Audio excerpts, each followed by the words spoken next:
की आराधना के लिए हम मसीह की महिमा पर मनन करेंगे।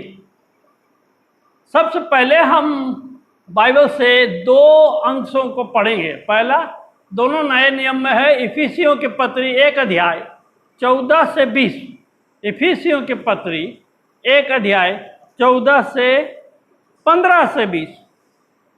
15 से, इस कारण मैं भी उस विश्वास का समाचार सुनकर जो तुम लोगों में प्रभु यीशु पर है और सब पवित्र लोगों पर प्रकट है, तुम्हारे लिए धन्यवाद करना नहीं छोड़ता और अपनी प्रार्थनाओं में तुम्हें स्मरण किया करता हूं कि हमारे प्रभु यीशु मसीह का परमेश्वर जो महिमा का पिता है तुम्हें अपनी पहचान में ज्ञान और प्रकाश की आत्मा दे और तुम्हारे मन की आंखें ज्योतिर्मय हो कि तुम जान लो कि उसकी बुलाहट की आशा क्या है और पवित्र लोगों में उसकी मिरास की महिमा का धन कैसा है और उसकी सामर्थ हम में जो विश्वास करते हैं कितनी महान है। उसकी शक्ति के प्रभाव के उस कार्य के अनुसार जो उसने मसीह में किया कि उसने उसको मरे हुओं में से जिलाकर स्वर्गीय स्थानों में अपनी दाहिनी ओर सब प्रकार की प्रधानता और अधिकार और सामर्थ और प्रभुता के और हर एक नाम के ऊपर जो न केवल इस लोक में पर आने वाले लोक में भी लिया जाएगा बैठाया और सब कुछ उसके पांव तले कर दिया और उसे सब वस्तुओं पर शिरोमणि ठहराकर कलीसिया को दे दिया। यह उसकी देह है और उसी की परिपूर्णता है जो सब में सब कुछ पूर्ण करता है। दूसरा अंश पढ़ेंगे फिलिपियों की पत्री। फिलिपियों की पत्री उसका 2 अध्याय, उसका हम 5 पद से 11 पद तक पढ़ेंगे। 5 पद से 11। जैसा मसीह यीशु का स्वभाव था वैसा ही तुम्हारा भी स्वभाव हो, जिसने परमेश्वर के स्वरूप में होकर भी परमेश्वर के तुल्य होने को अपने वश में रखने की वस्तु न समझा, वरन अपने आप को ऐसा शून्य कर दिया और दास का स्वरूप धारण किया और मनुष्यों की समानता में हो गया और मनुष्य के रूप में प्रकट होकर अपने आप को दीन किया और यहाँ तक आज्ञाकारी रहा कि मृत्यु, क्रूस की मृत्यु भी सहली। इस कारण परमेश्वर ने उसको अति महान भी किया और उसको वह नाम दिया जो सब नामों में श्रेष्ठ है, कि जो स्वर्ग में और पृथ्वी पर और पृथ्वी के नीचे है वे सब यीशु के नाम पर घुटना टेकें और परमेश्वर पिता की महिमा के लिए हर एक जीव अंगीकार कर ले कि यीशु मसीह ही प्रभु है। परमेश्वर अपने वचन के पढ़े जाने पर आशीष दे। 10 दिन पहले हमने हमारे प्रभु के हमारे पापों के लिए बलिदान दिवस गुड फ्राइडे और उसके बाद उसके पुनरुत्थान दिवस अर्थात मृत्यु पर उसके विजय दिवस को मनाया। इब्रानी 2 अध्याय 14-15 में लिखा है, इसलिए जबकि लड़के मांस और लहू के भागी हैं तो वह आप भी उनके समान उनका सहभागी हो गया, ताकि मृत्यु के द्वारा उसे जिसे मृत्यु पर शक्ति मिली थी अर्थात शैतान को निकम्मा कर दे और जितने मृत्यु के भय के मारे जीवन भर दासत्व में फंसे थे उन्हें छुड़ा ले। प्रभु यीशु मसीह हमारे उद्धार के लिए हमारे समान बना, यही यह पद हमें बताता है। उसने क्रूस पर अपने मृत्यु के द्वारा मृत्यु पर जो शैतान का सबसे बड़ा हथियार है विजय प्राप्त किया। और अपने पुनरुत्थान में उसने इसकी घोषणा की। मनुष्य का सबसे बड़ा भय है मौत। हम में से कोई मरना नहीं चाहता है, और मृत्यु से बचने के लिए हम कुछ भी करने को तैयार होते हैं। और यही शैतान का हथियार है। इसीलिए यहां पर लिखा है और जितने मृत्यु के भय के मारे, मृत्यु का भय हर मनुष्य में रहता है, जीवन भर दासत्व में फंसे थे, उन्हें छुड़ा ले। प्रभु यीशु मसीह ने अपने मृत्यु के द्वारा हमें मृत्यु के दासत्व से, शैतान के दासत्व से छुड़ाया। अपने पुनरुत्थान में उसने इस विजय की घोषणा की। परंतु क्या इतना ही उसके पुनरुत्थान का परिणाम था? सवाल यह है कि प्रभु यीशु मसीह जी उठा तो क्या उसका परिणाम यही था कि उसने हमें शैतान के बंधन से छुड़ाया, मृत्यु पर जय पाया? नहीं। पुनरुत्थान के बाद वह 40 दिन तक अपने चेलों को दिखाई देता रहा। प्रेरित 1:3 में लूका कहता है, और उसने दुख उठाने के बाद बहुत पक्के प्रमाणों से अपने आप को उन्हें जीवित दिखाया। नोट कीजिए, यहां पर कहा गया पक्के प्रमाणों से। लूका एक वैद्य था, वह अनपढ़ नहीं था, वह पतरस के समान मछुआ नहीं था, वैद्य था, शिक्षित व्यक्ति था। इस कारण उसने सब बातों का जांच करके अपने पुस्तक में लूका रचित सुसमाचार और प्रेरितों के काम में लिखा। और प्रेरित 1:3 में उसने कहा कि उसने दुख उठाने के बाद बहुत से पक्के प्रमाणों से अपने आप को उन्हें जीवित दिखाया। पतरस ने अपने पत्री में कहा, जब वह प्रभु यीशु मसीह का वर्णन उसने किया 1 अध्याय में, तो उसने कहा कि ये हमने कहानियां नहीं बताई आपको, परंतु उन बातों के हम आंखों देखी गवाह हैं। तो यीशु मसीह के पुनरुत्थान का संसार में अनेकों प्रमाण है, अनेकों। एक लेखक जिसने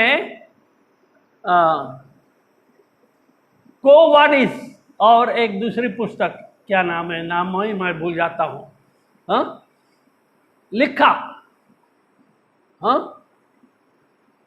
उसने कहा कि यीशु मसीह के पुनरुत्थान के विषय में इतनी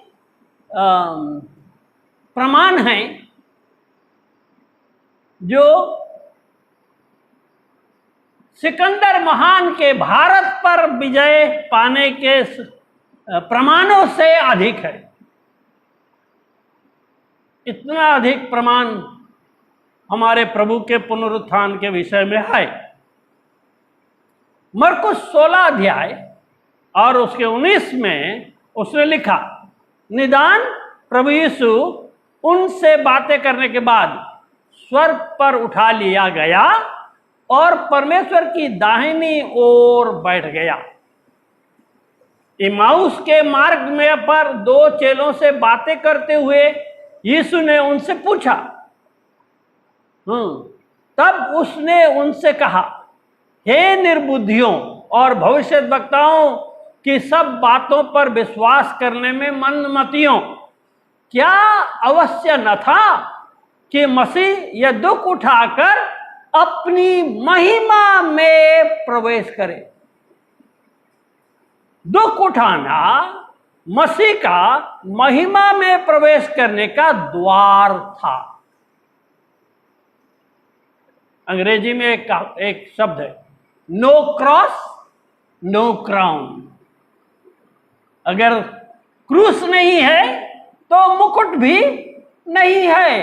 मसीह को पहले क्रूस का दुख उठाना था ताकि महिमा को प्राप्त करे। यद्यपि दुख उठाने के पहले भी प्रभु ने अपनी महिमा प्रकट की थी।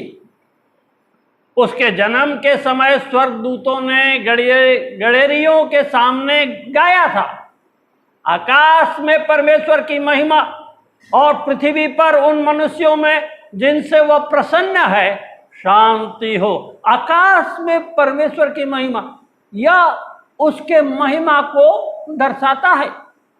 जब ज्योतिष लोग यीशु को ढूंढते हुए आए तो उन्होंने कहा, यहूदियों का राजा जो जन्मा है वो कहाँ है? क्योंकि हमने उसका तारा देखा है, तारा देखा है। ये सारी बातें उसके महिमा को दर्शाता है। रूपांतर के पहाड़ पर उसने अपने 3 चेलों पर अपनी महिमा को प्रकट किया था। जब वह प्रार्थना कर रहा था तो अचानक उसका रूप बदल गया था और चेले देखकर भयभीत हुए थे।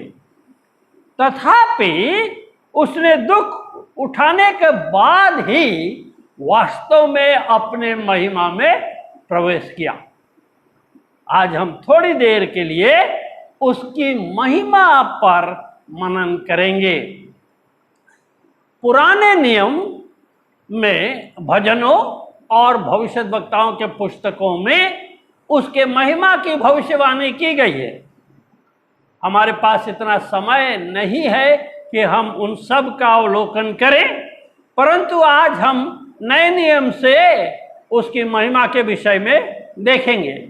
हमने जो 2 अंश पढ़े, इफिसियों की पत्री और फिलिपियों की पत्री, उनमें हम यीशु के महिमा का विवरण पौलुस के द्वारा देखेंगे। फिलिपी 2:6-8 में पौलुस यीशु के परमेश्वर होने पर भी दीन होने और अपने आप को शून्य करने और क्रूस की मृत्यु सहने की बात कहता है। इसके बाद वह प्रभु के महिमा की बात करता है। पद 9-11 कहता है, इस कारण, किस कारण? जो बातें 6-8 में लिखी गई है, इस कारण परमेश्वर ने उसको अति महान भी किया और उसको वह नाम दिया जो सब नामों में श्रेष्ठ है, कि जो स्वर्ग में और पृथ्वी पर और पृथ्वी के नीचे हैं वे सब यीशु के नाम पर घुटना टेकें और परमेश्वर पिता की महिमा के लिए हर एक जीव अंगीकार कर ले कि यीशु मसीह ही प्रभु है। यीशु मसीह ही प्रभु है। उसकी महिमा के संबंध में पहली बात जो पौलुस कहता है वो है, परमेश्वर ने उसे अति महान भी किया। यह अति महान कितना महान है? पौलुस इसका उत्तर इफिसी 1:20-22 में देता है।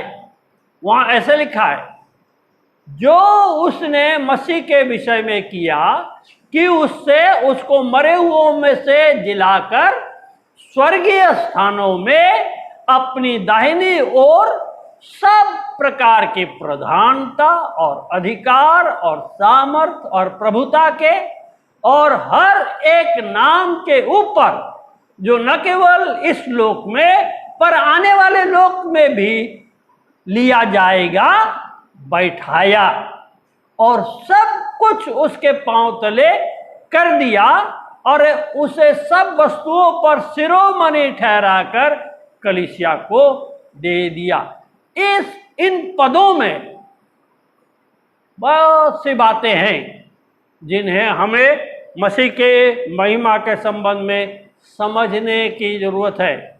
सबसे पहले हम देखेंगे, वो लिखा है 20 पद में, उसने मसीह के विषय में किया कि उसके मरे हुओं में से जिलाकर स्वर्गीय स्थानों में बैठाया। यह स्वर्गीय स्थान क्या है?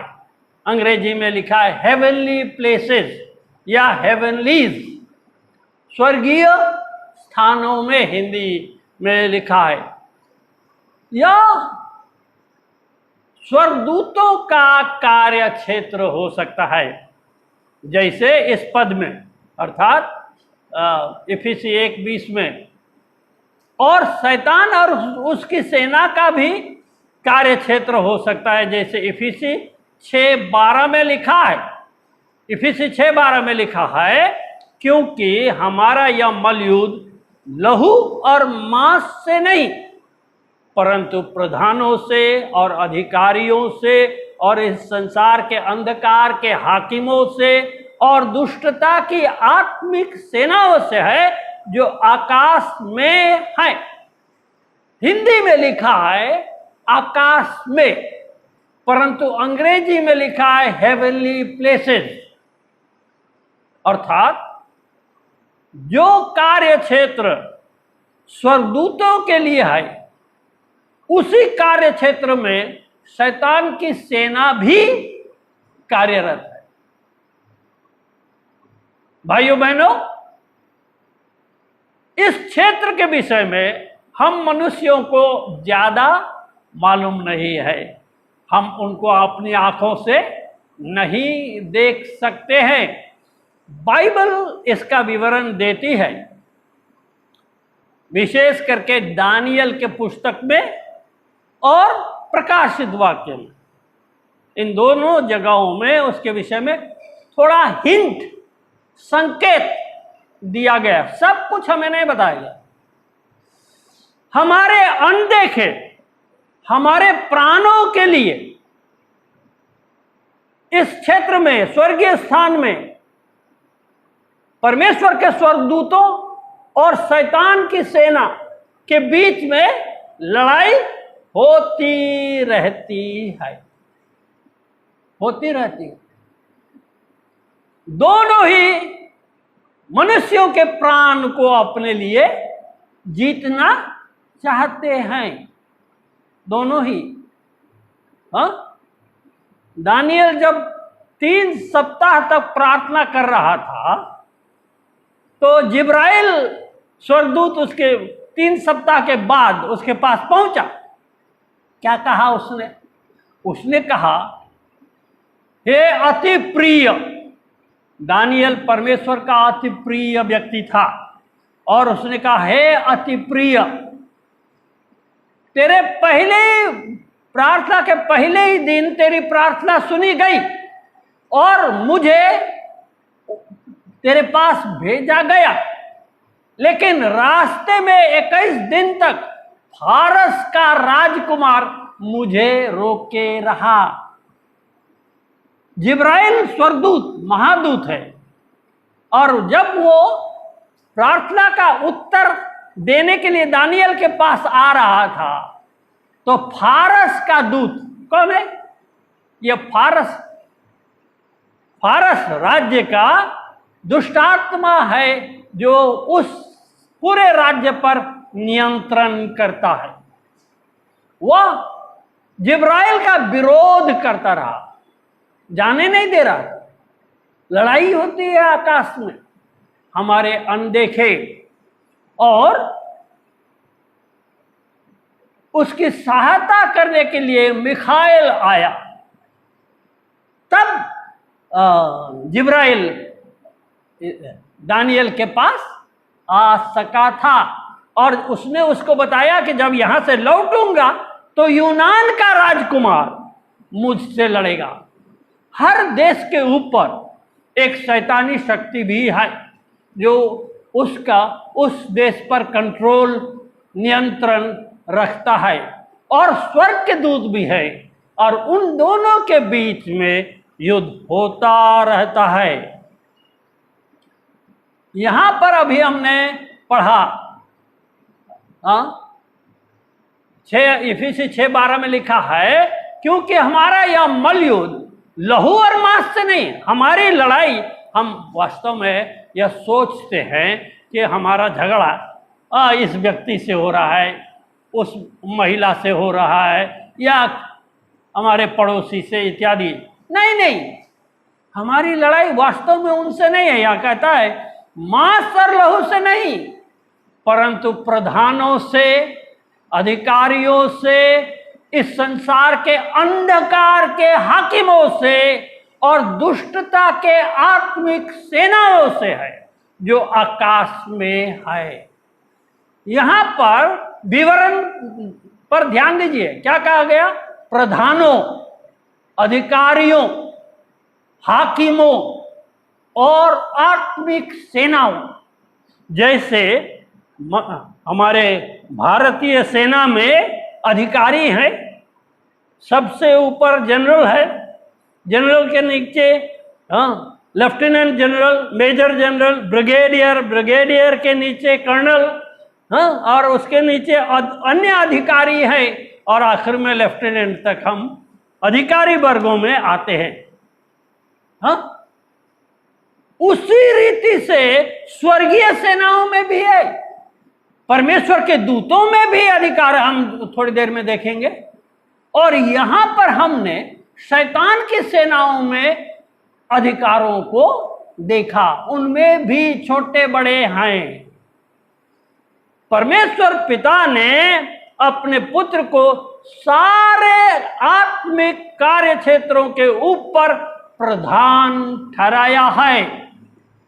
हमारा प्रभु आज न केवल स्वर्गदूतों के ऊपर प्रधान है, परंतु शैतान की सेनाओं पर भी प्रधान है। उसकी आज्ञा के बिना वे कुछ नहीं कर सकते हैं। हमें याद रखना चाहिए कि आज हमारा प्रभु स्वर्ग में इस मनुष्य के रूप में है। इस मनुष्य माने परमेश्वर मनुष्य। प्रभु यीशु में ईश्वरत्व और मनुष्यत्व दोनों एक देह में वास करता है। देह धारण में ईश्वरत्व ने मनुष्यत्व को अपनाया। जब प्रभु यीशु जन्मा तब उसने मनुष्यत्व को अपनाया। उसके पहले, जन्म के पहले वो केवल परमेश्वर था, केवल परमेश्वर। मनुष्यत्व जन्म के समय उसने अपनाया। हमें इसको याद रखना चाहिए। आज भी वह स्वर्ग में मनुष्य यीशु मसीह है। 1 तिमोथी 3:5 में यह लिखा है। स्वर्ग में वह मनुष्य यीशु मसीह है। स्वर्ग जाते समय प्रभु यीशु मसीह ने अपने मनुष्यत्व को त्याग नहीं दिया। वह आज भी उसके साथ है। वह ईश मनुष्य है। पिता का आज्ञा पालन करने के द्वारा उसने मनुष्यत्व को उस अधिकार के स्थान में पहुंचा दिया जिसे आदम ने आज्ञा उल्लंघन के द्वारा खो दिया था।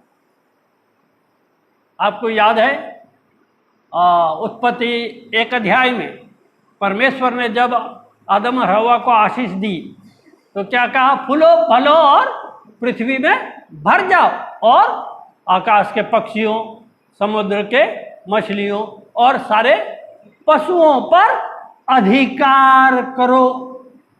अधिकार अर्थात परमेश्वर ने आदम और हव्वा को अधिकार के स्थान में रखा था।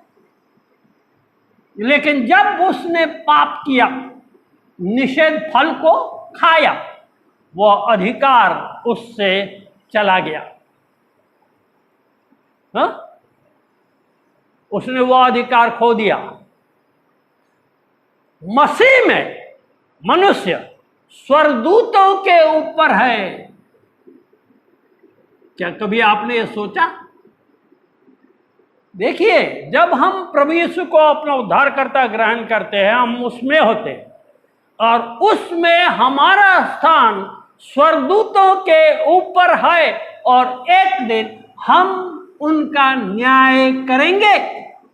खोलिए 1 कुरिन्थी 6 अध्याय 3 पद पढ़िए। 1 कुरिन्थी 6 अध्याय 3 पद। क्या तुम नहीं जानते कि हम स्वर्गदूतों का न्याय करेंगे? हाँ, क्या तुम नहीं जानते? पौलुस पूछता है ये कुरिन्थ के विश्वासियों को, हम स्वर्गदूतों का न्याय करेंगे। कलीसिया, विश्वासियों का समूह, हाँ, स्वर्गदूतों का न्याय करेंगे। तो न्याय करने वाला तो न्याय के सामने खड़े होने के लिए जो खड़ा होता है उससे बड़ा होता है ना? तो इसका अर्थ है कि मनुष्य मसीह में स्वर्गदूतों के ऊपर है, स्वर्गदूतों के ऊपर।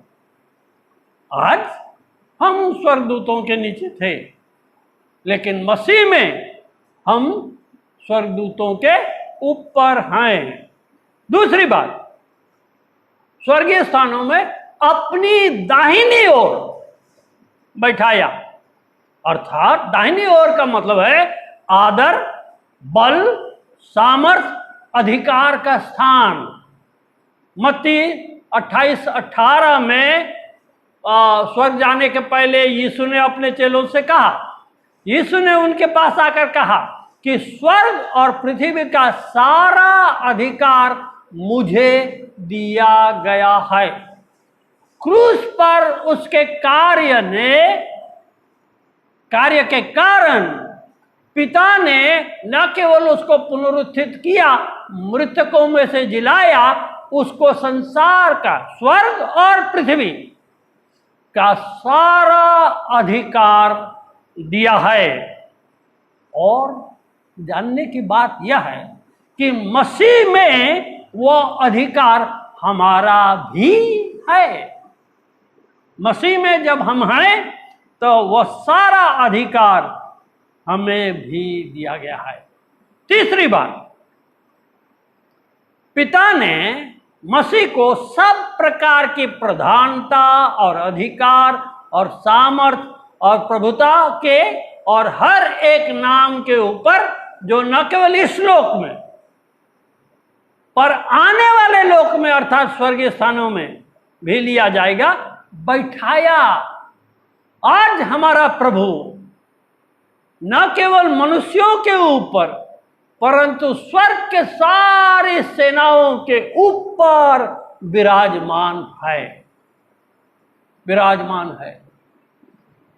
इब्रानी 1, अभी समय नहीं है देखने का, इब्रानी 1 में लिखा है, जब मसीह पिता पुत्र को प्रकट करता है तो वो कहता है परमेश्वर के सारे स्वर्गदूत उसे दंडवत करें। जरा देख लेंगे इब्रानी 1 अध्याय,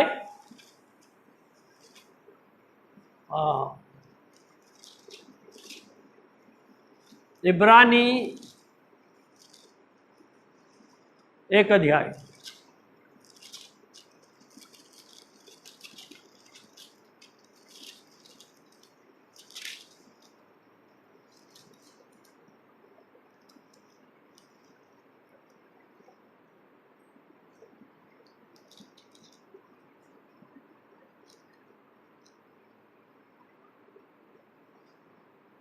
हाँ 6 पद। जब पहलौठे को और जब पहलौठे को जगत में फिर लाता है तो कहता है परमेश्वर के सब स्वर्गदूत उसे दंडवत करें। वह स्वर्गदूतों के ऊपर है क्योंकि स्वर्गदूत उसे दंडवत करते हैं। स्वर्गदूत क्या है? सेवक है, सेवक। और यीशु कौन है? पुत्र है, पुत्र, परमेश्वर का एकलौता पुत्र। तो सब आत्मिक और जागतिक अधिकारियों के ऊपर पिता ने यीशु को ठहराया है। ना केवल स्वर्ग की सेना के ऊपर परंतु इस संसार में भी उसी का राज चलता है। मनुष्यों के बीच में वही राज करता है। नबूकदनेस्सर का नाम आपने सुना हो, दानियल के पुस्तक में हम उसका नाम पाते हैं। वो बाबुल का सबसे बड़ा राजा था, अहंकार से भरा हुआ था। परमेश्वर ने ही उस सारे दूसरे देशों को उसके हाथ में किया था, परंतु उसने अहंकार में कहा, क्या यह बाबुल नहीं है जिसको मैंने अपने हाथों से बनाया? उसी समय परमेश्वर का दंड उसे आया और वो जानवर के समान हो गया। 7 काल बीतने तक घास चरता था। उसके नाखून चिड़ियों के नाखून के समान हो गए, बाल चिड़ियों के पंखों के समान हो गए और वह पशु के समान रहा, जब तक उसने स्वर्ग की ओर अपनी आंखें न उठाई और परमेश्वर को धन्य न कहा। और तब उसने क्या कहा? उसी ने कहा, मनुष्यों के बीच वही राज करता है, परमेश्वर। और कौन? वह परमेश्वर किसके लिए? परमेश्वर पुत्र के लिए है। यीशु मसीह का राज सारे संसार पर है। हम सोचते हैं हम अपने ऊपर अधिकारी ठहराते हैं। हाँ, हम गणतंत्र है ना, गणतंत्र में हम वोट देते हैं, अपने नेताओं को चुनते हैं, लेकिन वास्तव में हम नहीं, उनका चुनने वाला ठहराने वाला प्रभु है। नीति वचन में लिखा है वोट देना मनुष्य के हाथ में है, परंतु उसका परिणाम परमेश्वर के हाथ में। हम केवल वोट देते हैं, लेकिन जिताने वाला वही है।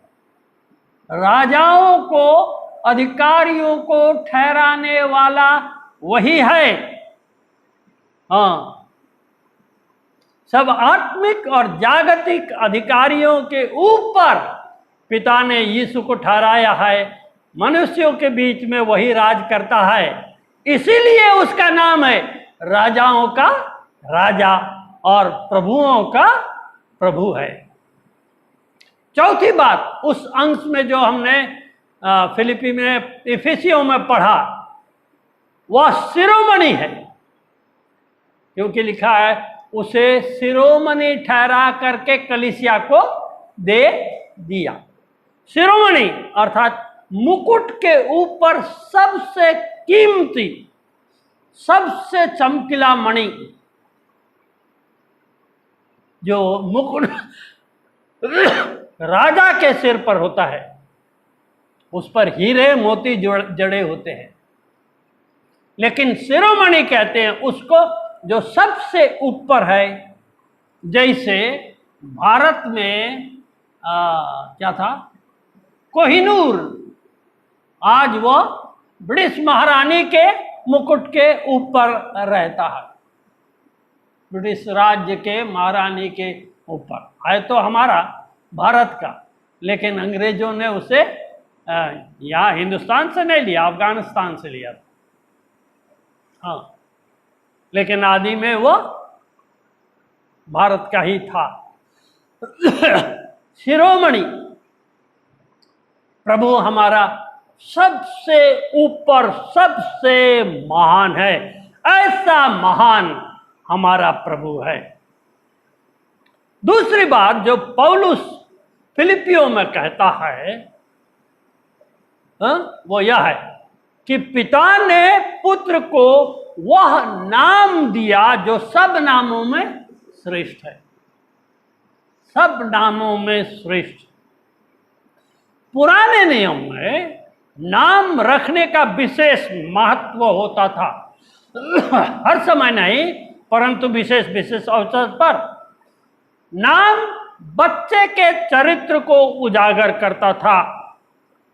जैसे याकूब, याकूब शब्द का अर्थ है लंगी मारने वाला या ठग। ठग, लंगी मारने वाला माने ठग। और याकूब जब बड़ा हुआ तो वास्तव में उसने वही किया, अपने भाई को ठगा, उसका पहलौठे का अधिकार भी ले लिया और पिता की आशीष को भी चुरा लिया। उसका नाम याकूब था। लेकिन जब वो पनिएल में परमेश्वर के साथ लड़ाई कर रहा था और उस लड़ाई में वो जीत भी गया, तब उस स्वर्गदूत ने उसका नाम बदल दिया। उससे पूछा तेरा नाम क्या है, तो उसने कहा याकूब, अर्थात उसने अंगीकार किया कि मैं ठग हूं। लेकिन तब उसने कहा अब से तू याकूब नहीं इस्राएल कहलाएगा, अर्थात परमेश्वर के साथ राजकुमार। इस्राएल का मतलब होता है परमेश्वर के साथ राजकुमार, क्योंकि तू परमेश्वर से लड़ा और जीत भी गया। हाँ, तो नाम व्यक्ति के चरित्र को दर्शाता था। यशाया का दोनों पुत्र के नाम भविष्यवाणिक हैं। हाँ, उसके दोनों पुत्र उत्तरी राज्य के विनाश के विषय में बताते हैं और परमेश्वर के छुटकारे के विषय में, यहूदा के छुटकारे के विषय में बताते हैं। हमारे प्रभु यीशु का नाम भी जब यूसुफ को जिब्राइल ने दर्शन दिया, तो क्योंकि यूसुफ सोच रहा था कि वो अपनी पत्नी को त्याग दे, तब स्वर्गदूत ने कहा ए यूसुफ, दाऊद के पुत्र, अपनी पत्नी को अपने पास लाने से मत घबरा। जो कुछ उसके गर्भ में है वो परमेश्वर की ओर से है। वह पुत्र जनेगी और तू उसका नाम यीशु रखना। क्यों? क्योंकि वह अपने लोगों का उनके पापों से उद्धार करेगा। यीशु शब्द का मतलब होता है उद्धारकर्ता। उद्धारकर्ता, पापों से उद्धार करता। यह नाम यहोशू से आता है। यहोशू शब्द का है अर्थ है यहोवा उद्धार करता है, और उसी का अपभ्रंश होते होते यीशु हुआ, जिसका मतलब होता है उद्धार करता। मनुष्यों से उद्धार करता नहीं, पापों से छुड़ाने वाला। तो हमारे प्रभु यीशु मसीह के नाम उसके काम को दर्शाते हैं। हाँ, वो अपने लोगों का उनके पापों से उद्धार करेगा। नाम से अधिकार का बोध होता है। हम किसी को, बच्चों को कभी कभी बाजार भेजते हैं या किसी दुकानदार के पास भेजते हैं, तो कहते हैं जाके कहो पापा ने कहा है 1 किलो चीनी दो। हाँ, पापा ने कहा है। तो पापा का नाम अधिकार है। जब राजा किसी व्यक्ति को किसी काम के लिए भेजता है, तो राजा का अधिकार उसके साथ होता है। पिता ने पुत्र को वह नाम दिया जो सब नामों में श्रेष्ठ है, अर्थात उसे वह अधिकार दिया जो सब अधिकारों के ऊपर है। कोई उसका विरोध नहीं कर सकता, कोई उसका सामना नहीं कर सकता। जब हमारा प्रभु इस जगत में था और दुष्टात्माओं के साथ उसका सामना होता था, क्योंकि प्रभु ने दुष्टात्माओं को लोगों में से निकाला, और कोई उसका विरोध नहीं कर सका, नहीं विरोध कर सका। याकूब के पत्र में याकूब कहता है दुष्टात्मा परमेश्वर के नाम से थरथराते हैं। थरथराते हैं। हम मनुष्य तो नहीं थरथराते, लेकिन दुष्टात्मा उसके नाम से थरथराते हैं। भजन 2 अध्याय खोलिए, भजन 2 अध्याय 1 से 3। पढ़िए।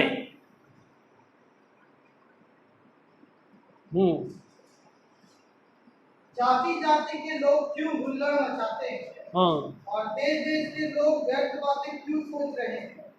यहोवा और उसके अभिषिक्त के विरुद्ध पृथ्वी के राजा मिलकर और हाकिम आपस में सम्मति करके कहते हैं, आओ हम उसके बंधन तोड़ डालें और उसकी रस्सियों को अपने ऊपर से उतार फेंकें। हाँ बस। हाँ, पृथ्वी के राजा विरोध जताते हैं, जाति जाति के लोग हुल्लड़ जरूर मचाते हैं, परंतु कामयाब नहीं होंगे, उनसे कुछ बनेगा नहीं। क्यों? क्योंकि पिता कहता है 6वें पद में, पढ़िए 6वां पद, मैं तो अपने ठहराए हुए राजा को अपने पवित्र पर्वत सिय्योन की राजगद्दी पर बैठा चुका हूं। हाँ, हम लोग ना आखिरी क्रिया को बहुत आस्ते पढ़ देते हैं। हाँ, चुका हूं, मैं तो अपने ठहराए हुए राजा को सिय्योन के पवित्र राजगद्दी पर बैठा चुका हूं। जहां तक परमेश्वर की बात है, उसने अपने पुत्र को राजा घोषित कर दिया है, बैठा चुका है, और संसार की कोई ताकत उस निर्णय को नहीं पलट सकता है। वह राजाओं का राजा और प्रभुओं का प्रभु है। इसी कारण वह मनुष्यों पर राज जब करेगा तो लोहे के डंडे से उनको टुकड़े टुकड़े करेगा। 9 पद बोलिए। तू उन्हें लोहे के डंडे से टुकड़े टुकड़े करेगा, तो कुम्हार के बर्तन के समान उन्हें चकनाचूर कर डालेगा। हाँ, जब मसीह राज करेगा तो वह विरोधी सेनाओं को टुकड़े टुकड़े करेगा। जैसे हांडी, मिट्टी की हांडी, अगर लोहे के डंडे से उस पर प्रहार किया जाए तो टुकड़ा टुकड़ा होता है, वैसे ही ये लोग मसीह के अधीन टुकड़े टुकड़े होंगे। स्वर्ग और पृथ्वी के सब प्राणी यीशु के नाम पर घुटना टेकेंगी। हाँ, हमने फिलिपियों में पढ़ा। हाँ, पिता की इच्छा यही है कि जो आकाश में है, जो पृथ्वी पर है, जो पृथ्वी के नीचे है, हर एक नाम मसीह के सामने घुटना टेकें। यही पिता की इच्छा है और वो टेकेंगी। घुटना टेकने का माने क्या? अधीनता को स्वीकार करना। अधीनता को स्वीकार करना। जब एक मनुष्य घुटने पर आता है तो वह अपने आप को दीन करता है। वह घमंड में ऐसे खड़ा नहीं होता है। हाँ, घमंडी व्यक्ति ऐसे खड़ा होता है। हाँ, लेकिन घुटना जो व्यक्ति टेकता है वह दीन होता है, उसका घमंड चूर हो जाता है, वह अपने आप को सामने वाले के अधीनता के अधीन करता है। हर एक घुटना यीशु के नाम पर टिकेंगी। आज संसार में पहले 3 पद वाले हैं, हुल्लड़ मचाने वाले, विरोध करने वाले, लेकिन जब मसीह अपनी महिमा में आएगा ये सारे उसके सामने घुटना टेकेंगे। इतना ही नहीं, परमेश्वर पिता की महिमा के लिए हर एक जीव अंगीकार करेगी कि यीशु मसीह ही प्रभु है। हर एक जीव। आज तो बहुत से लोग यीशु मसीह को श्रापित कहते हैं।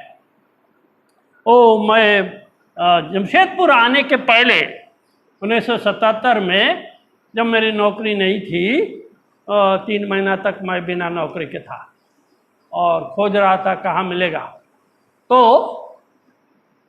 मैं जैसलमेर गया, राजस्थान में, पाकिस्तान बॉर्डर के पास। जाते समय ट्रेन में जब सवेरा हुआ तो आँख खुली तो देखा कि मेरे कंपार्टमेंट में 2 विदेशी लोग हैं तो अंग्रेजी में मैं उनसे बात करने लगा तो मुझे पता चला कि वो फ्रांस देश से आए हैं, यहूदी हैं, यहूदी। और तब मैं उस समय जवान था, ज़्यादा नहीं जानता था, इसलिए मैंने सीधे पूछ दिया, आप लोग यीशु मसीह के बारे में क्या सोचते हैं? यीशु का नाम सुनते ही पुरुष तो नहीं, स्त्री इतना लाल हो गई, क्रोध से एकदम भर गई, एकदम। अगर मैं फ्रांस में होता तो शायद मुझे मार ही देती, लेकिन मैं भारत में अपने देश में था, वो हाथ उठा नहीं सके। लेकिन बाप रे, उसके पति ने बहुत मुश्किल से उसको ठंडा किया। उसने क्या कहा जानते हैं? उसने कहा एक स्त्री ने संसार को बहका दिया। वह स्त्री कौन? मरियम मगदलिनी, जिसने कहा मसीह जी उठा। उन्हें विश्वास करते हैं कि मसीह जी उठा। मत्ती रचित सुसमाचार हमें बताता है कि महायाजकों ने उन सिपाहियों को पैसा देकर के कहा कि जब हम सो रहे थे तब उसके चेले आकर के उसके शरीर को चुरा करके ले गए। हाँ, और यहूदी आज भी यही विश्वास करते, विरोधी हैं। लेकिन जब वो सामर्थ के साथ आएगा तब सारे विरोधी चकनाचूर होंगे और उसके सामने घुटने टेकेंगे और अपने ही होठों से उसे प्रभु अंगीकार करेंगे। परंतु यह शब्द प्रभु आज तो एक पदवी बन गया। हम जब यीशु को प्रभु कहते हैं तो हमारे लिए भी वो एक पदवी है, जैसे श्री यीशु, सर। अधिकांश लोगों के लिए वो पदवी है। इसी कारण हम में उसका भय नहीं है, ना ही हम उसके नाम से थरथराते हैं। भजन 2:10 और 11, भजन 2:10 और 11। इसलिए अब हे राजाओं, बुद्धिमान बनो, हे पृथ्वी के न्यायियों, यह उपदेश ग्रहण करो, डरते हुए यहोवा की उपासना करो और कांपते हुए मगन हो। हाँ, डरते हुए यहोवा का उपासना करो और कांपते हुए मगन हो।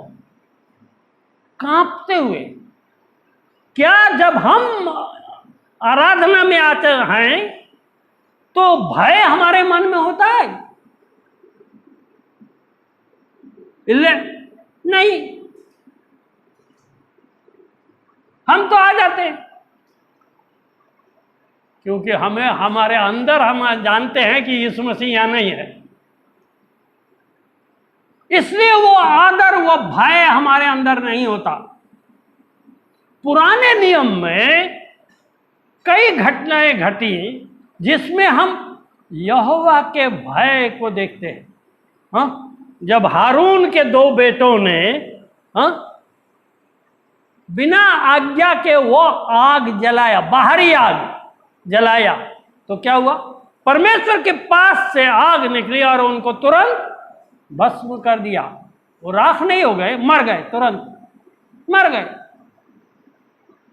जब दाऊद बैलगाड़ी पर चढ़ा करके वाचा के संदूक को ले जा रहा था तो रास्ते में बैल लड़खड़ाए और बक्सा हिल गया।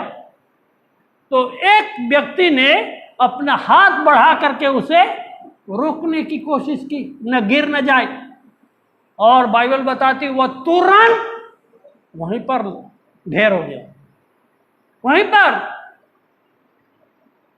और दाऊद डर गया, दाऊद डर गया कि यहोवा को मैं अपने यहाँ कैसे लाऊं। हाँ, उसने गलती की थी, उसने फलिस्तियों का तरीका अपनाया था, यहोवा का दिया हुआ वचन के अनुसार उसने नहीं लाया था। इसी कारण वह घटना घटी। दूसरी बार वो हुआ। हमारा प्रभु भय योग्य प्रभु है। परंतु क्या हमारे मनों में उसका भय है? क्या वो हमारे लिए वास्तव में प्रभु है? हमें अपने मन को जांच करके देखना होगा। प्रभु का मतलब राजा।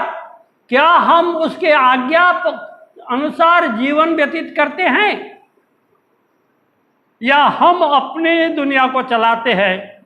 हमारी अपनी इच्छा पूरी होती है, प्रभु की नहीं। हाँ, यूहन्ना प्रकाशित वाक्य में जब यूहन्ना ने प्रभु यीशु मसीह का दर्शन पाया, तब वो उसके सामने मुर्दा सा गिर पड़ा।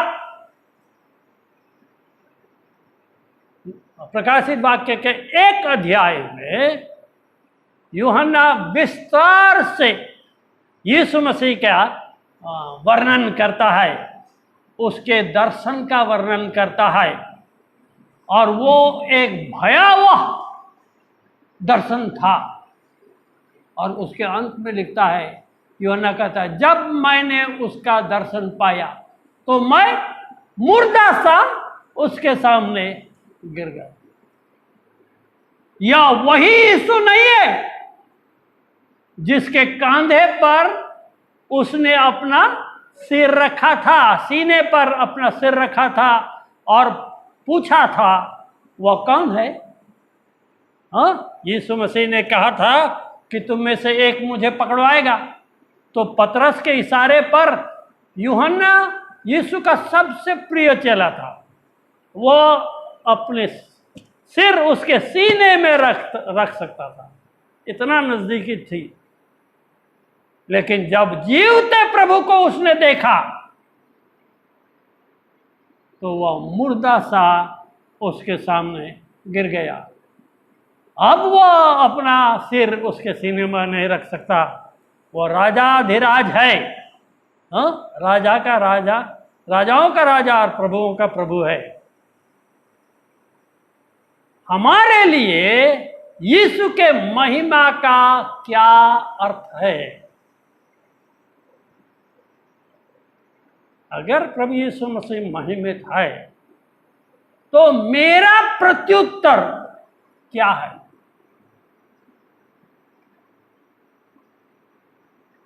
हाँ? हमारे लिए वह केवल शब्द है, वास्तव में नहीं। क्या उसका भय हमें उसके सामने घुटने टेकने, उसके अधिकार को स्वीकार करने के लिए मजबूर करता है? हम अपना निर्णय स्वयं बनाते हैं, हम अपने परिवार के लिए निर्णय लेते हैं, हम अपने भविष्य का निर्णय स्वयं लेते हैं। कभी पूछते हैं कि हे प्रभु तेरी क्या इच्छा है? नहीं, हम अपनी इच्छा तय करने के बाद कहते हैं प्रभु इस पर अपना मुहर लगा दे, इसे पूरा कर दे। नहीं, वह प्रभु मानना नहीं है। एक गुलाम मालिक के सामने नहीं कह सकता है पहले मैं अपनी योजना बना लूं तब तेरी इच्छा पूरी करूंगा। नहीं, हम गुलाम हैं उसके, उसने हमें अपने लहू से खरीदा है, हम उसके गुलाम हैं। क्या हम उसे अपना मालिक अंगीकार करते हैं? उसके अधिकार को स्वीकार करते हैं? एक दिन वो हमारा न्याय करेगा। हम लोग खोलेंगे 2 करंथी 5 अध्याय 10 पद। 2 करंथी 5 अध्याय 10 पद। क्योंकि अवश्य है कि हम सबका हाल मसीह के न्याय आसन के सामने खुल जाए, कि हर एक व्यक्ति अपने अपने भले बुरे कामों का बदला जो उसने देने के द्वारा किए हो पाए। हम सब का हाल, छोटे बड़े, प्रचारक का और सुनने वालों का, सबका हाल मसीह के न्याय आसन के सामने खुलेगा कि हम में से हर एक उन कामों के अनुसार जो अपने देह के द्वारा हमने किया है उसका प्रतिफल पाए। यह बड़ा भयंकर बात है भाई। हमारा न्यायी मनुष्य ही नहीं है, इस मनुष्य है। वह मनुष्य को भी समझता है और परमेश्वर को भी समझता है, क्योंकि वह आप ही परमेश्वर है। तो उसके न्याय में पक्षपात नहीं होगा। वो नहीं कहेगा सिरिल पीटर्स मेरा सेवक था, नहीं, वो नहीं कहेगा। वो नहीं कहेगा कि ये बाजा बजाता था, नहीं। हम में से हर एक के कामों के अनुसार जो हमने देह के द्वारा किए हैं प्रतिफल देगा। क्या हम उसका सामना करने को तैयार हैं? परमेश्वर हम पर दया करे कि उस दिन हम उसके सामने निर्दोष पाए जाए। परमेश्वर अपने वचन पर आशीष दे। आइए प्रार्थना करें। हमारे प्रभु, तेरी स्तुति और वंदना हम करते हैं। हे हमारे प्रभु, यह तो सच है कि हम तेरा भय मानने में चूक गए हैं, और हे हमारे प्रभु, बहुत बार वह प्रभु शब्द हमारे लिए भी यहूदियों के समान ही है, जिसके विषय में तूने कहा ये मुझे मुंह से तो प्रभु प्रभु कहते हैं, परंतु इनका मन मुझसे दूर रहता है। ये हमारे प्रभु, हमारे अपराध क्षमा कर, हम पर अनुग्रह कर कि हम वास्तव में तुझे अपने मुंह से प्रभु अंगीकार करें और मन से विश्वास करें कि पिता ने तुझे मरे हुए में से जिलाया। हे प्रभु, कि हम तेरे सेवक हो सके, तेरा भय हमारे जीवनों में राज करे, हम अपने आप को तेरे अधीन कर सके। हर बात में, जीवन के हर क्षेत्र में हम अपने आप को तेरे अधीन कर सके और तेरी इच्छा के अनुसार जीवन व्यतीत कर सके। ऐसा अनुग्रह कर। अपना आशीष हम पर उड़ेल, अपने वचन को आशीषित कर। हमारी विनती सुन। मुक्तिदाता यीशु के नाम से मांगते हैं, जिसने ऐसा प्रार्थना करने को सिखाया। हे हमारे पिता, तू जो स्वर्ग में है, तेरा नाम पवित्र माना जाए, तेरा राज्य आवे, तेरी इच्छा जैसे स्वर्ग में पूरी होती है वैसे इस पृथ्वी पर पूरी हो। हमारे दिन भर की रोटी आज हमें दे, और जैसे हम अपने अपराधियों को क्षमा करते हैं, हमारे अपराधों को क्षमा कर। परीक्षा में न ला, परंतु बुराई से बचा, क्योंकि राज, पराक्रम और महिमा सदा रहते रहे। आमीन। अब हमारे परमेश्वर पिता का प्रेम, प्रभु यीशु मसीह का अनुग्रह और पवित्र आत्मा की सहभागिता हम सबों के साथ उसके द्वितीय आगमन तक होती रहे। आमीन। जय मसीह।